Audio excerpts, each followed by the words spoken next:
Welcome to the Donny Lind Show, presented by Educational Systems Federal Credit Union. My name is Adam Pohl. Well, down the stretch we come.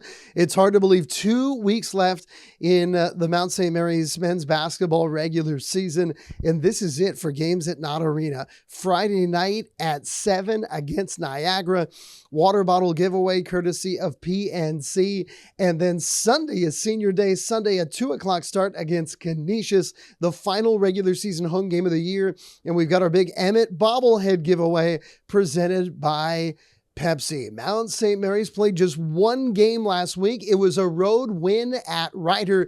They are currently in 6th place in the MAC, but still so much work for the Mount to do as they try to drive forward and move into the MAC tournament just 2 weeks away in Atlantic City with a lot of momentum on their side. We'll talk about it all with the head coach of Mount basketball, Donny Lind, right after this as the Donny Lind Show starts now.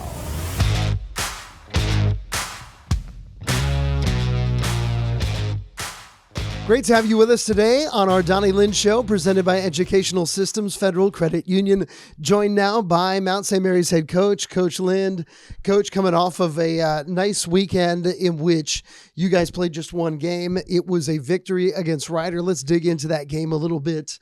Always tough to win on the road. And it was just, I think, a very, very good defensive effort, especially on the glass. I mean, you guys were plus 11 on the glass. Yeah, I thought our defense came ready right from the jump. And, one of the things that, we have built in a mindset of our team is that, the defense and rebounding that travels, right? That can have success on the road. It can have success at home and have success in a neutral. It doesn't matter. If you're committed to defending and rebounding, then you give yourself a chance to win. I would love to win, 95 to 55 every night, but making shots sometimes comes and goes, right? Jump shots sometimes come and go, or the other team plays a role in whether you make jump shots or not. But defense and rebounding comes down to effort and connectedness, and I thought we really brought that energy right from the beginning of the game and really helped propel us on a day when our offense wasn't really as sharp as maybe it's been some of the recent games. And it's interesting because from a depth perspective, a lot of times you're always thinking offense, but you lost a big defensive piece in the game down the stretch. Luke McKeldin got into foul trouble a little bit early in the second half, had to sit out for an extended period of time, and then he fouled out of the game. What was it, maybe 5 or so minutes left in the game, but it didn't really affect you. And it was interesting looking at those rebounding numbers because it wasn't big men that led your team in rebounding. It was K-Bay and Lipscomb that had big rebounding numbers. Yeah, well, I thought, Justin Amati really came in and played well at the 5. He's undersized to play the 5, but stepped in there and battled physically. Ryder has some of the bigger, more physical bigs in the league, and he really battled with those guys. I thought his effort and energy defensively was tremendous. And then, AK is a consistent rebounder. X is a consistent defensive rebounder. Good rebounding teams get contributions from their guards. We were just talking about it the other day. Bigs, they're around the basket. The ball's just gonna fall into their hands a good number of times. But good rebounding teams have guards that really jump up there and go get rebounds and make sure that they clean up some of those long ones or the ones that the bigs can't get. And so it's good to see that we didn't give them a ton of second shots. Obviously, the first time we played Ryder, we gave up way too many second shots, and it was a big key for our team going into the game up there was to not allow them to have very many, and for the majority of the game, we did a great job at that. Sometimes it feels like shooting the basketball. If one guy sees it goes in, it can affect everybody else. But early in the game against Ryder, the jump shot really wasn't going down for the Mount. But then you bring Patrick Hagan off the bench, and he's able to knock down a few jump shots. And that really, really helped the team out. Yeah, absolutely. Pat has done an unbelievable job all year long of, he was playing early and then hasn't been playing of late. But he stays ready. He stays in the gym. He is great in practice every day. He understands, what his strengths are and what his weaknesses are. And when he gets an opportunity is willing to do just what the team needs. And, we had some injuries, Mason couldn't play and Pat kind of was the beneficiary of that and got a few extra minutes. And he said he was ready and, he's a great shooter. And so, you got a feeling that if he gets a chance to shoot, he got a good chance of going in. So the guys did a great job at finding him and he was ready to shoot. And then Trey DeVoe, he scores in double figures again.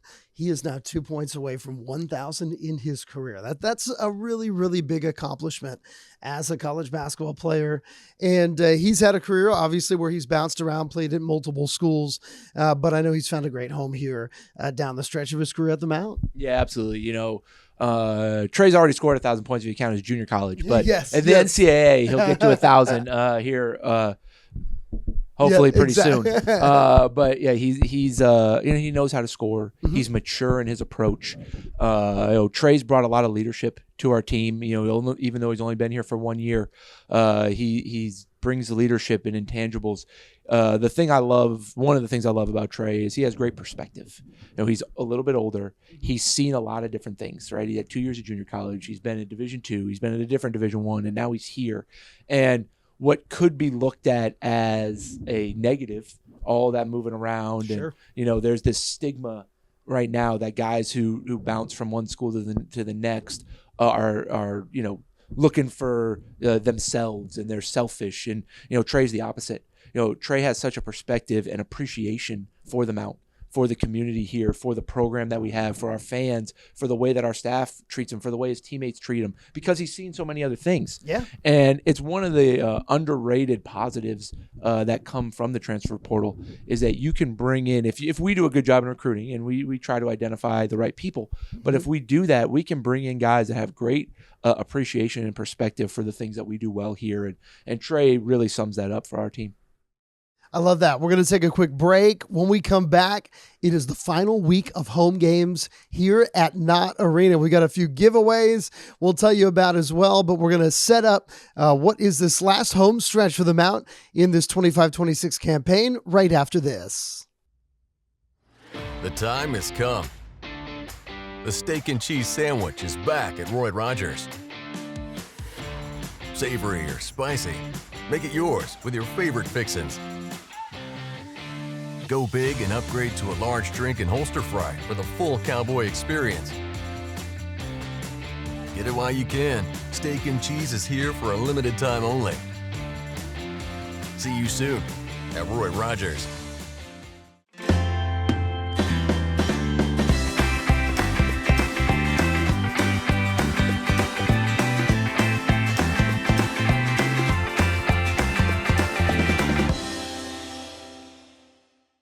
Great to have you with us once again for the Donny Lind Show, presented by Educational Systems Federal Credit Union. My name is Adam Pohl. We're coming down the stretch. We're only a few weeks away from Atlantic City.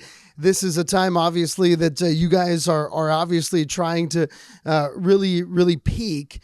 But it's also going to be the week that we have our senior day. Friday night, Niagara will be here at 7.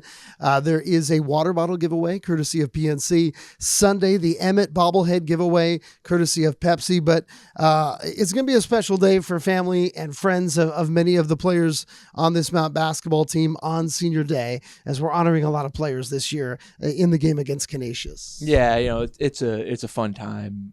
Senior day is always a special time. Guys, are very reflective and usually very thankful, for the experience that they had. And so, those are, when those words come to mind, you think about all the things off the court that we try to impact the lives of our players in, and you see their growth and you see their development, even when a guy is only here for 9 months, or a year or 2 years, they still are changed in the time that they're here, and their growth is really special to me as a coach, and they get a little bit of time on these days to think about it. Obviously, with 2 really important games this week, there's a element of the magnitude of what we're doing, trying to finish the season the right way, mixed with those emotions of finality and the end of a career, and so we try to help our guys play as free as they can, to focus on their teammates. And, on a day when we're going to be honoring, what feels like half of our team, there's a lot to, share. Right. It's not this is about me and my senior day. We really try to make it about us and our senior day. And then for the underclassmen, they get an opportunity to honor the seniors with their effort and their energy. And so, we'll look to those guys to play to a standard and a level that, would honor those guys who have kind of built a foundation in this program. No doubt about it. And you're going to then have a week on the road. You got Sacred Heart and then Fairfield and then into the MAC tournament. So last week you played one basketball game.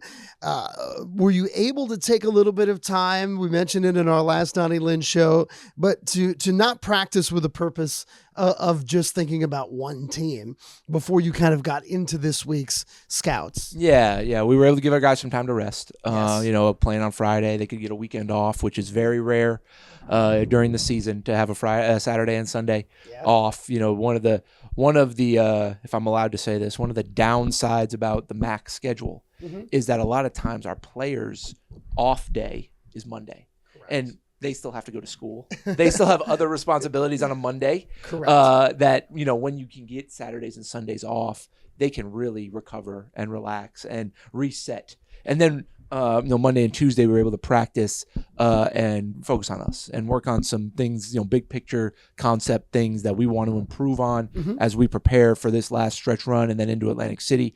We've had unbelievable practices this week. The guys have had great energy and connectedness and talk, and it's been fun to see the leadership of our upperclassmen as we've gone into this last week of practice. So, we're excited, as you get to the home stretch and, it's easy to start to think ahead to Atlantic City and what that's going to be like and Right. what seed are we going to be and all those things. And, the important thing for me and for our staff and our players is to really just focus on the day at hand. And if it's a practice day, what can we do to get better and practice that day and prepare for the next opponent? And then when it comes to game day, nothing else matters. We can't control anything but our performance that day and the way we go out there and play. So we try to really focus on, Friday is going to be all about Friday. And if we can take care of business on Friday, then, Sunday becomes all about Sunday. And, then there's that important practice day in between. And so, we'll try to take it one day at a time here and really focus on what we can control and try to have the best finish we can these last 4 games. Yeah, no doubt about it. We're not going to be asking Coach about what seed he thinks the Mount's going to project into, things like that. It is a unique situation, obviously, for us fans of Mount basketball, followers of the program, because the way that the MAC tournament sets up, and this will just be me on my soapbox a little bit, but in essence, you've got 3 different I don't know if ledge is the right word, but different pillars that matter. If you're a top 2 seed, you'll get an extra day of rest because you would play Friday, then Sunday, then Tuesday. If you're a top 6 seed, that is a huge advantage, as the Mount was last year for a first time, and we saw how that ended up playing out. But as a top 6 seed, you only have to play 3 games. You don't have to play 4 games to win the MAC title, and you still play it now over a 4-day stretch. And then if you are somewhere in the top 10, you're in the tournament, obviously. So it's going to be interesting. Obviously, what is unique for this week is that now Niagara still has an outside chance, but Canisius will or has been eliminated from the MAC tournament as they come in. Understandably, though, you're not thinking at all about those things. Those teams are in some ways, Canisius is playing out the stretch, but as far as your preparation for these games, it doesn't play into it at all. Not really. Every game is hard to win in conference. The most important thing when you talk about those ledges, right, or whatever you want to call them, we have a chance on Friday to secure our position in the tournament, right? We win on Friday, we're in the tournament, right? We haven't technically done that yet. So that's certainly important, right? And then obviously the top 6 goal, right, where you don't have to play that extra game, is still out there in front of us. And, we'll certainly each game, kind of leads into that. But yeah, it's really one day at a time. It's really if we can get better in practice today, then we'll give ourselves a better chance to play well on Friday. And if we can play well on Friday, then we can, give ourselves a good chance to have a good practice on Saturday and prepare for another game on Sunday. So we have one of the things I like about this group is they're really focused on, today. They don't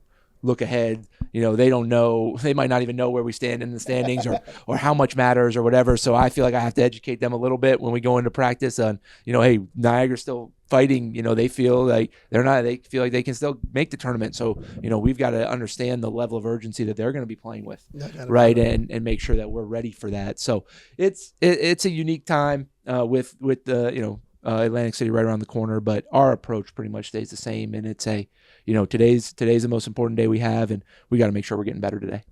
And lastly, obviously, we're hoping to have some big crowds this weekend, but I know that you're appreciative of this Mount community, and it's going to be fun playing in front of them one more time this year before Atlantic City, where we hope to see a lot of Mount fans as well there for the conference tournament. Yeah, absolutely. It's been an unbelievable ride this year. We've had some great turnouts night in and night out with our fan base, and I'm so thankful to our fans, to the people who show up every night to cheer us on and push us to play better. Those people really matter, and we're so appreciative of that. It's crazy that we're down to 2 home games left. This season has flown by, but we hopefully are can put a couple really good performances together with the backing of our crowd and having those guys continue to push us forward. And then, like you said, hopefully a lot of them decide to make that short drive to the beach to come see us in Atlantic City in a couple weeks. All right, Coach, thank you for the time today, and best of luck here in this final home week of the year. Thanks, Adam. That's Mount head coach Donny Lind. This has been the Donny Lind Show. My name is Adam Pohl, presented by Educational Systems Federal Credit Union. Again, Friday night at 7 against Niagara, PNC water bottle giveaway, and then Sunday at 2 against Canisius, the Emmett bobblehead giveaway presented by Pepsi. If you want to make sure you get a giveaway, the gates open 1 hour before tip time, so try to get here around when gates open, and you should be good to go. Get those tickets at mountathletics.com. Have a great day, everyone.